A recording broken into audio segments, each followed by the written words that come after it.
بسم اللہ الرحمن الرحیم نحمدہ ونصلی علی رسولہ الکریم اعوذ باللہ من الشیطان الرجیم بسم اللہ الرحمن الرحیم۔ محترم سامعین و ناظرین، السلام علیکم ورحمۃ اللہ وبرکاتہ۔ میں عبدالصمد چشتی نظامی آپ کی خدمت میں حاضر ہوں۔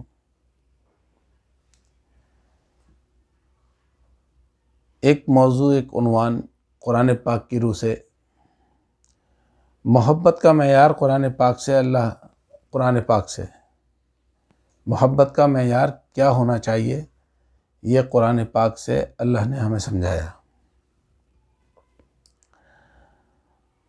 یعنی کہ اللہ بھی محبت کرتا ہے اور محبت کیسے کی جاتی ہے اس کا طریقہ بتاتا ہے، محبت کا معیار کیا ہے۔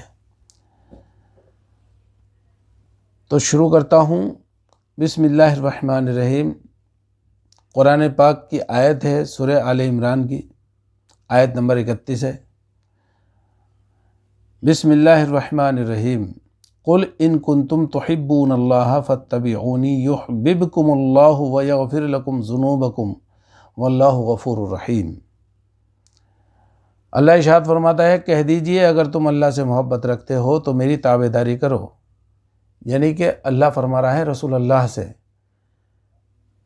کہ ان لوگوں سے کہیے کہ اگر یہ اللہ سے یعنی کہ مجھ سے محبت رکھتے ہیں تو ان سے یہ کہیے کہ میری تابعداری کریں، یعنی کہ رسول اللہ کی تابعداری اگر ہم کریں گے تو اللہ ہماری محبت کو قبول کر رہا ہے۔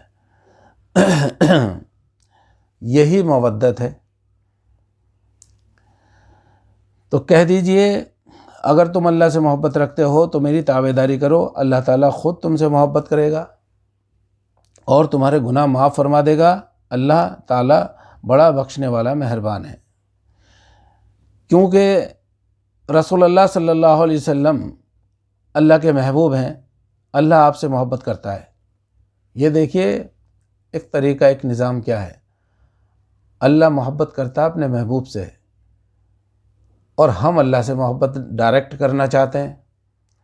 تو اگر ہم ڈائریکٹ محبت اللہ سے کرنا چاہتے ہیں تو اللہ نے قانون ایک شرط لگا دی کہ اگر مجھ سے محبت کرتے ہو تو میرے محبوب کی اطاعت کرو، سب سے پہلے ان سے محبت کرو پہلے، تو میں تمہاری محبت قبول کروں گا۔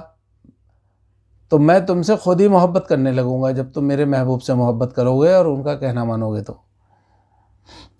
تو فرما برداری کرو۔ محبت کرتا ہے، اس لیے فرمایا اگر تم مجھ سے محبت کرنا چاہتے ہو تو جسے میں چاہتا ہوں اس کی فرما برداری کرو تو میں خود ہی تم سے محبت کروں گا۔ یعنی کہ مودت کا حکم دے رہا ہے، اور یہی شرط رسول اللہ صلی اللہ علیہ وآلہ وسلم کے لیے رکھ دی۔ پھر قرآن پاک کی ایک سورہ ہے، سورہ 42 الشورى، آیت نمبر 23 ہے۔ بسم اللہ الرحمن الرحیم۔ قل لا اسألکم علیہ اجرا الا المودۃ فی القربى۔ اے میرے محبوب، کہہ دیجئے ان سے کہ میں اس کام پر تم سے کوئی اجرت نہیں چاہتا مگر قرابت داروں کی محبت چاہتا ہوں۔ یعنی کہ اگر کوئی شخص رسول اللہ صلی اللہ علیہ وآلہ وسلم سے محبت کا دعویٰ کرتا ہے تو اللہ نے وہ شرط وہاں بھی رکھ دی کہ میرے محبوب ان سے کہو اگر یہ آپ سے محبت، آپ کے ساتھ میں کچھ ہمدردی، کچھ بھلائی کرنا چاہتے ہیں تو ان سے کہو کہ مجھے اجرت نہیں چاہیے، کوئی روپیہ پیسہ مال دولت نہیں چاہیے، میرے قرابت داروں سے جن سے میں محبت رکھتا ہوں ان سے محبت کرو تو تمہاری محبت اور تمہارا یہ جو ہے خلوص ہے مجھے پسند آ جائے گا۔ تو رسول اللہ صلی اللہ علیہ وسلم جس سے محبت کرتے ہیں ان سے محبت کرنا فرض ہو گیا، اور آپ صلی اللہ علیہ وسلم کی اطاعت فرض ہو گئی، اور رسول اللہ صلی اللہ علیہ وسلم جس کو پسند کرتے ہیں ان کی بھی محبت اور اطاعت بھی فرض ہو گئی، اور سنت بھی اور حدیث بھی۔ اسی میں رسول اکرم صلی اللہ علیہ وسلم کے لیے مولا علی علیہ السلام نے فرمایا، مولا علی علیہ السلام کا فرمان مبارک ہے، آپ کی حدیث پاک ہے کہ اگر کوئی رسول اللہ صلی اللہ علیہ وآلہ وسلم کو دوست رکھتا ہے، یعنی کہ کوئی آپ کا دوست بننا چاہتا ہے رسول اکرم صلی اللہ علیہ وآلہ وسلم کا، تو فرمایا رسول اللہ صلی اللہ علیہ وسلم نے کہ اللہ کی اطاعت کرے۔ دیکھو وہی شرط ادھر سے بھی ہے کہ اللہ کی اطاعت کرے اگر رسول اللہ سے کوئی دوستی کرنا چاہتا ہے تو، اور وہ دوست چاہے وہ قرابت دار نہ ہو۔ مطلب یہ دوستی کا معاملہ یہاں کیا رکھا، ایک تو وہ جو پہلی والی آیت میں نے بتائی وہ تو خاص قرابت داروں کے لیے، جو آپ کے خاندان والے، مولا علی علیہ السلام اور مولا حسن حسین علیہ السلام، خاتون جنت فاطمہ الزہرا سلام اللہ علیہ، اہل بیت علیہم السلام، اور اس میں جو ہے مولا علی علیہ السلام کے گھرانے والے، یعنی کہ حضرت ابو طالب علیہ السلام بھی آ گئے اس میں، یعنی کہ جس سے رسول اکرم صلی اللہ علیہ وسلم محبت کرتے ہیں، تو یہ خاندان والوں کا ذکر آیا اس آیت میں۔ اور یہاں مولا علی علیہ السلام فرما رہے ہیں کہ جو رسول اللہ صلی اللہ علیہ وسلم سے دوستی کرنا چاہتا ہے وہ اللہ کی اطاعت کرے، اور وہ جو دوست ہے وہ چاہے قرابت داروں میں نہ ہو، دور کا ہی ہو چاہے ایمان کی روح سے، لیکن اللہ کی اطاعت کرتا ہو تو وہ رسول اللہ کا دوست ہے۔ اور رسول اللہ صلی اللہ علیہ وسلم کا دشمن کون ہے؟ رسول اللہ صلی اللہ علیہ وسلم کا دشمن وہ ہے جو اللہ کی نافرمانی کرے، وہ چاہے قرابت داروں میں ہی کیوں نہ ہو۔ یہ شرط رکھ دی محبت کی، یہ محبت کا معیار ہے دوستی کا، اللہ کا اور اللہ کے رسول کا قانون برابر ہے سب کے لیے، تو ہم لوگ بھی اس میں شامل ہیں۔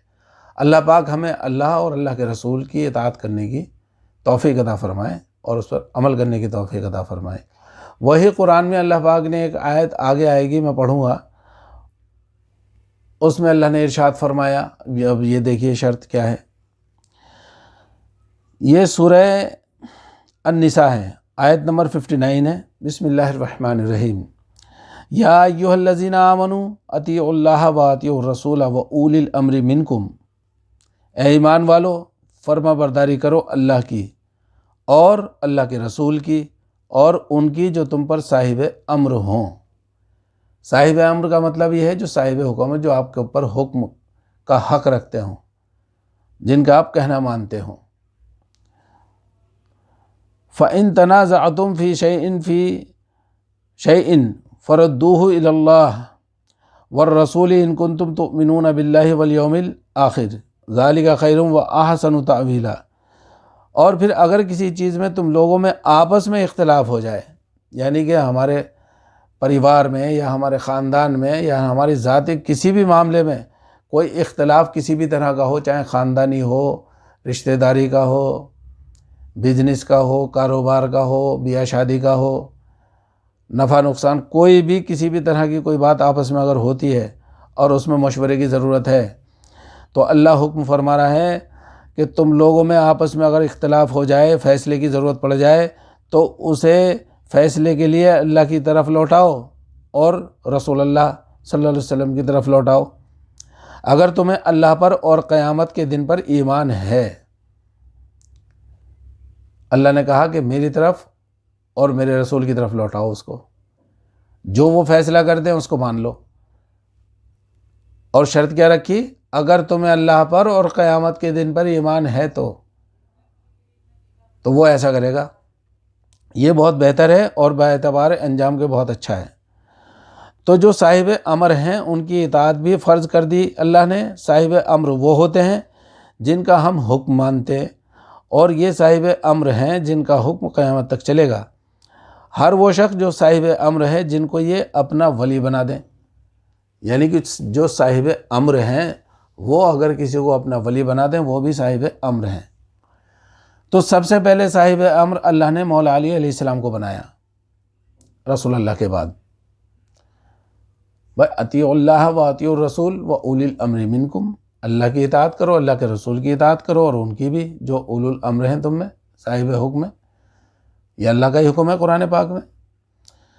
تو آپ علیہ السلام کی آل پاک کو بنایا، اور مولا علی علیہ السلام نے جو علم رسول اللہ صلی اللہ علیہ وسلم سے سیکھا وہ علم آپ علیہ السلام نے حضرت خواجہ حسن بصری علیہ السلام رحمۃ اللہ علیہ کو سکھایا، اور وہ راز جو آقائے نامدار سرکار مدینہ صلی اللہ تعالیٰ علیہ وسلم سے آپ علیہ السلام نے اللہ کو دیکھنے کے علم طریقت و معرفت دیدار الہی سیکھے، وہ ذکر شغل کے 14 طریقے آپ علیہ السلام نے خواجہ حسن بصری رحمۃ اللہ علیہ کو سب تعلیم فرمائے، اور آپ کو اجازت و خلافت سے نوازا۔ حضرت خواجہ حسن بصری رحمۃ اللہ علیہ اہل بیت سے بہت محبت کرتے تھے، اور مولا علی علیہ السلام کے گھر میں ہی آپ نے پرورش پائی۔ مولا علی علیہ السلام بھی آپ سے بہت محبت کرتے تھے۔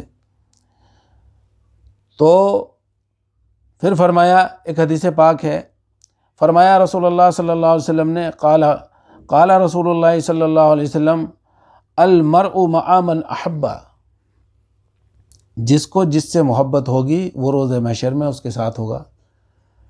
جس کو جس سے محبت ہوگی یہاں دنیا میں، کل روز محشر میں وہ اسی کے ساتھ ہوگا۔ یہ سرکار کا فرمان ہے۔ پھر فرمایا آپ نے من احب شیئا کثیرا ذکرہ، جس کو جس شے سے محبت ہوتی ہے وہ اس کو کثرت سے یاد کرتا ہے۔ یہ بخاری شریف کی حدیث ہے، 6169 اور 2640 مسلم شریف میں ہے۔ تو محبت کا جو معاملہ ہے، جو محبت کا معیار ہے، وہ آپ نے قرآن اور حدیث سے سنا۔ جو محبت ہے یہ اللہ اور اللہ کے رسول کی طرف سے اس کا معیار آپ کو بتا دیا گیا۔ اللہ پاک ہمیں اور آپ کو عمل کرنے کی توفیق عطا فرمائے۔ یعنی کہ وہ تعلیم جو رسول اللہ صلی اللہ علیہ وآلہ وسلم نے مولا علی علیہ السلام کو جو خاص تعلیم ہے، محبت کا ہی دار و مدار ہے سارا، وہ تعلیم مولا علی شیر خدا سلام اللہ علیہ کو ملی، اور ولایت آپ ہی سے شروع ہوئی، اور آپ سے حضرت خواجہ حسن بصری رحمۃ اللہ علیہ تک ادھر چلی، اور آپ کے جو نسب ہے اس میں تو ہے ہی۔ تو اللہ کو دیکھنے کا طریقے 14 طریقے ہیں سلسلہ چشتیہ میں۔ بالکل اس طرح دیدار ہوتا ہے جیسے ہم اور آپ آمنے سامنے بیٹھے ہوئے ہیں اللہ کو۔ اللہ نے قرآن پاک میں ارشاد فرما دیا ہے وَمَنْ كَانَ فِي هَٰذِهِ أَعْمَىٰ، جس نے یہاں نہیں دیکھا وَفِي الْآخِرَةِ أَعْمَىٰ، وہ آخرت میں بھی نہیں دیکھا گا، وہ وہاں بھی اندھا ہی ہوگا۔ تو اس میں کوئی شک کی گنجائش نہیں ہے۔ اللہ کو دیکھنے کے طریقے 14 سلوک ہیں، یہ جو شوق رکھتے ہیں، وہ جو جانتے ہیں، ان سے اپنا رابطہ قائم کریں۔ اللہ کے فضل و کرم سے میرے دادا پیر حضرت شاہ عبد الغنی ولی رحمۃ اللہ علیہ تک مولا علی علیہ السلام سے جو طریقے اور جو سلوک 14 کے 14 چلے، ہو بہو سینہ بسینہ بالکل ویسے کے ویسے ہی میرے دادا تک پہنچے، اور میرے دادا سے میرے بابا حضرت شاہ عبد الرؤف خاں چشتی نظامی رحمۃ اللہ علیہ تک آئے، اور میرے بابا پیر و مرشد حضرت شاہ عبد الرؤف خاں چشتی نظامی رحمۃ اللہ علیہ نے مجھے بھی تعلیم فرمائے۔ تو الحمدللہ اللہ کا شکر ہے، لاکھ لاکھ احسان ہے۔ یہ وہ راز و نیاز کی باتیں ہیں جو یہ اس پر نہیں بتائی جا سکتی، یہ خصوصی تعلیم ہے، اور بتانے والوں نے کچھ راز کھولے بھی ہیں۔ میرے بابا پیر و مرشد رحمۃ اللہ علیہ نے لوگوں کی بھلائی کے لیے، جو نہیں جانتے تھے ان کے لیے کچھ ذکر شغل جو ہے وہ آپ نے تعلیم فرمائے ہیں آپ کی ویڈیو میں۔ میں بھی اپنی ویڈیو میں دکھا دوں گا بابا کی زبانی، اور بابا کا اپنا چینل ہے جناب عبد الرؤف سجادہ نشین رحمۃ اللہ علیہ کے نام سے، تو آپ اس پہ بھی دیکھ سکتے ہیں، اور میں بھی اپنی ویڈیو پر بابا کی ہی زبانی آپ کو سنوا دوں گا۔ اور جو سیکھنا چاہتے ہیں بھئی وہ رابطہ قائم کریں، تو اللہ کے فضل و کرم سے اللہ نے اگر ان کی تقدیر میں لکھا ہے تو دیدار ضرور نصیب ہوگا 101%۔ اللہ تعالی ہمیں اور آپ کو عمل کرنے کی توفیق عطا فرمائے، اور صراط مستقیم پر قائم رکھے، اور اللہ پاک سب سے زیادہ اپنی محبت عطا کرے، اور ہمارے دلوں کو اپنی یاد سے آباد رکھے۔ اللہ جب تک زندہ ہے اسلام پر زندہ رکھے، اور جب موت آئے ایمان پر خاتمہ بالخیر فرمائے، آمین۔ وآخر الدعوانا ان الحمد للہ رب العالمین۔ السلام علیکم ورحمۃ اللہ وبرکاتہ۔ انشاءاللہ پھر ملاقات ہوگی اگر زندگی بخیر رہی تو۔ اللہ حافظ۔